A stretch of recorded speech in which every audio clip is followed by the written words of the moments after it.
அந்த சிபிஐ அதிகாரி அவங்க முன்னாடி ஒரு பழைய ஃபைலை வைக்கிறாரு. அதோட தலைப்பு வழக்கு எண் 17, மாலினி 1998. யார் இந்த மாலினி?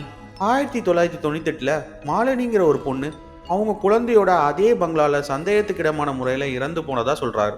ஆனா ஒரு நிமிஷம், இது தற்கொலை இல்லை, இது ஒரு கொலைன்னு அந்த அதிகாரி சொல்றாரு. அப்போ இருந்த பங்களாவோட உரிமையாளர் இந்த கொலையை மறைச்சிருக்காரு. இதனால மாலினியோட ஆவி ஒரு பழிவாங்கிற சக்தியா மாறிடுச்சு. ஓகே, இது கேட்கறதுக்கு நம்ம வழக்கமா பார்க்குற ஒரு பேப்படமாக தான் இருக்கும்னு நீங்க நினைக்கலாம். ஆனா இங்கேதான் ஒரு முக்கியமான திருப்பம் இருக்கு. அவர் அவங்கள நேரா பார்த்து சொல்றாரு, இதுக்கு முன்னாடி இந்த வீட்டுக்குள்ள போன 4 குழுவும் சரியா ஒரு வாரத்துல காணாம போயிருக்காங்க. அவங்க என்ன ஆனாங்க, எங்கே போனாங்கன்னு எந்த தடையும் இல்லை. நீங்க இந்த வீட்டுக்குள்ள வந்து இன்னைக்கு 4வது நாள். உங்களுக்கு இன்னும் 3 நாள் தான் டைம் இருக்கு.